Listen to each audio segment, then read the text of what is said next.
Donald Trump দ্বিতীয় দফায় নির্বাচিত হওয়ার কারণে আওয়ামী লীগের এই উচ্ছ্বাসের পেছনের মূল কারণ কি?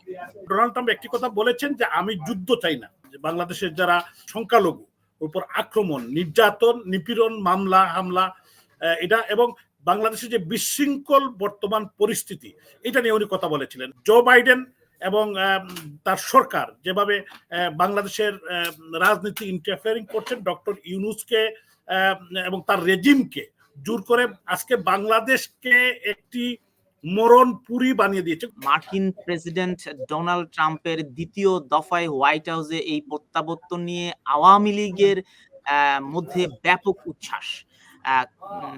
তো ডোনাল্ড ট্রাম্প দ্বিতীয় দফায় নির্বাচিত হওয়ার কারণে আওয়ামী লীগের এই উচ্ছ্বাসের পেছনের মূল কারণ কি? ধন্যবাদ। প্রথমে আমি দ্বিতীয়বারের মতো আমেরিকার প্রেসিডেন্ট নির্বাচনে ডোনাল্ড জে ট্রাম্প উনি নির্বাচিত হয়েছেন এবং উনি নিরঙ্কুশ বিজয় অর্জন করেছেন, সিনেটও পেয়েছেন। সব ক্ষেত্রেই উনার যে বিজয় এটা আসলে সমস্ত বিশ্ববাসীর জন্য একটি অত্যন্ত খুশির সংবাদ। এবং বিশেষ করে আমি কেন ব্যক্তিগতভাবে উনাকে কংগ্রেচুলেট করতে চাই বা আমি কেন খুশি, এটা হলো যে ডোনাল্ড ট্রাম্প একটি কথা বলেছেন যে আমি যুদ্ধ চাই না। উনি সমস্ত বিশ্ববাসীকে একটি মেসেজ দিয়েছেন এবং আমেরিকাবাসীকে একটি মেসেজ দিয়েছেন, যে কারণে এই নিরঙ্কুশ বিজয় অর্জন করেছেন উনি, যেটা হলো যে উনি যুদ্ধ চান না।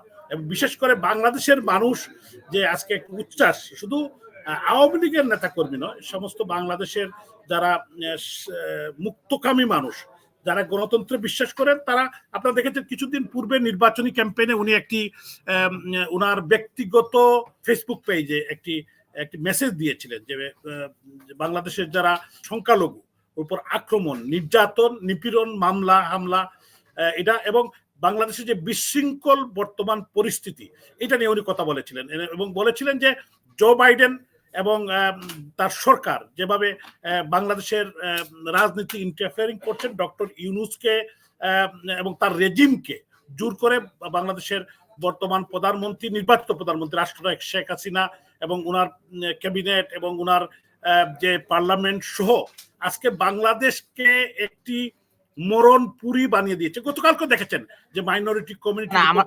আমার প্রশ্নটি ছিল জনাব চৌধুরী, আমার প্রশ্নটি ছিল যে বর্তমান অন্তর্বর্তীকালীন সরকারের প্রধান প্রফেসর ডক্টর ইউনূসের সাথে যেহেতু সাবেক ডেমোক্রেটিক পার্টির প্রার্থী হিলারি ক্লিনটনের সাথে ব্যক্তিগত সম্পর্ক, এবং তখন ডোনাল্ড ট্রাম্প এই বিষয়টিকে ইতিবাচকভাবে দেখেনি, এ কারণে কি আপনারা মনে করছেন যে রিপাবলিকান প্রার্থী ডোনাল্ড ট্রাম্পের এই বিজয় আওয়ামী লীগের জন্য রাজনীতিতে নতুন একটি রাজনীতিতে বাংলাদেশে আপনাদের জন্য একটা সহজতর হবে এই যুক্তরাষ্ট্রের সাথে সম্পর্ক তৈরি করতে? শুধু বাংলাদেশ নয়, আমাদের সাবকন্টিনেন্ট সহ এই যে বিশ্বের বিভিন্ন দেশে উনি যে মেসেজটি দিয়েছেন যে উনি শান্তি প্রতিষ্ঠা করতে চান, উনি যুদ্ধ চান না, এটাই কিন্তু মেসেজ। এখন আমরা যারা বাংলাদেশের মানুষ, বাংলাদেশের যে বিশৃঙ্খল পরিস্থিতি, বাংলাদেশের যে অপরাজনীতি, দখলদারিত্ব, ডক্টর ইউনূসের নেতৃত্বে যে একটি নির্বাচিত সরকারকে দূর করে, বিশেষ করে মাননীয় প্রধানমন্ত্রী রাষ্ট্রনায়ক শেখ হাসিনা, যিনি আওয়ামী লীগের প্রধানও এবং উনি নির্বাচিত প্রধানমন্ত্রী, উনাকে দূর করে দেশের বাইরে পাঠিয়ে আজকে বাংলাদেশে একটি রাম রাজত্ব তারা কায়েম করেছেন। আপনার লক্ষ লক্ষ নেতা কর্মীকে গ্রেপ্তার করা হচ্ছে বিনা বিচারে, অনেককে হত্যা করা হয়েছে এবং আজ পর্যন্ত, এখন পর্যন্ত যে এই হিসাব অনুযায়ী 551 জন আওয়ামী লীগের নেতা কর্মীকে তারা হত্যা করেছে এবং আমাদের প্রায় কয়েক লক্ষ বাড়িঘর জ্বালিয়ে দিয়েছে, গ্রাম থেকে গ্রামান্তরে এবং পাড়া মহল্লা শহর এবং প্রত্যেকটি জেলায় আওয়ামী লীগের কর্মী যেখানে সেখানে আগুন দিয়েছে।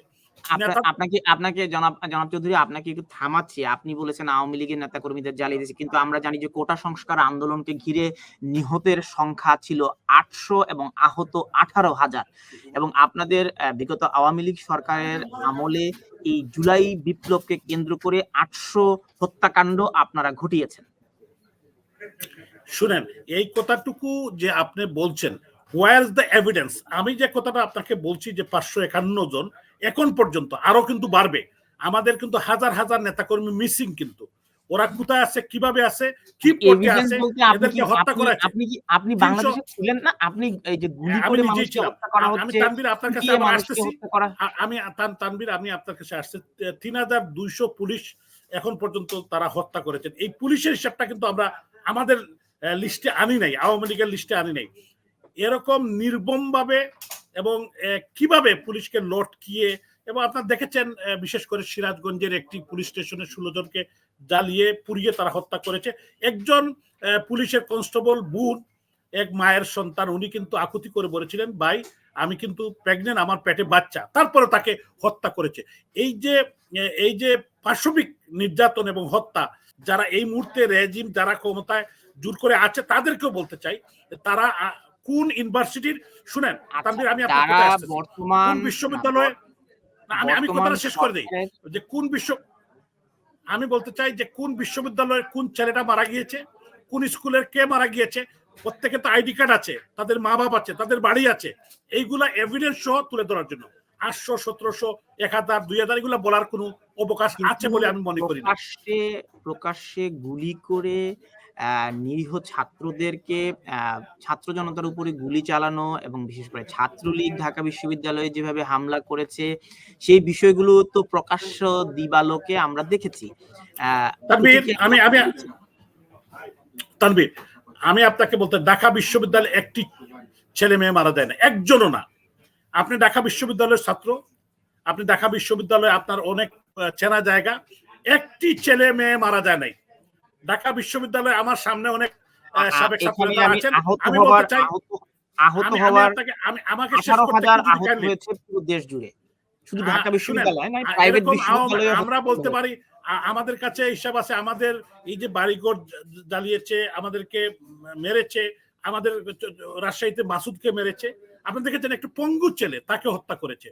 জাহাঙ্গীরনগর বিশ্ববিদ্যালয়ে শামীমকে হত্যা করেছে। জনাব চৌধুরী, আমার প্রশ্নটি হচ্ছে, যদি এই সরকারের অন্তর্বর্তীকালীন সরকারের সময়কালে কোনো হত্যাকাণ্ড হয়ে থাকে, জ্বালাও পোড়া হয়ে থাকে, সেক্ষেত্রে তার বিচার নিশ্চয়ই জনগণ চাইবে, কিন্তু আপনারা যে হত্যাকাণ্ডগুলো ঘটিয়েছেন সেটির জবাব তো আপনাদেরকে দিতে হবে, তাই নয় কি? হ্যাঁ তানভীর, আমি বলি, মাননীয় প্রধানমন্ত্রী রাষ্ট্রনায়ক শেখ হাসিনা, উনি দেশ থেকে আসার আগে, উনি যখন ঢাকায় ছিলেন, গণভবনে ছিলেন, উনি কিন্তু বলেছেন যে আমরা একটি বিচার বিভাগীয় তদন্ত 3 সদস্য বিশিষ্ট বিচার বিভাগীয় একটি তদন্ত কমিটি করেছিলেন, যে যারা হত্যা হয়েছে, যাদেরকে হত্যা করা হয়েছে, কিভাবে হত্যা হলো, এবং তাদেরকে ইনকোয়ারি করে, একটা ইনকোয়ারি কমিশন করে তাদের বিচারের জন্য।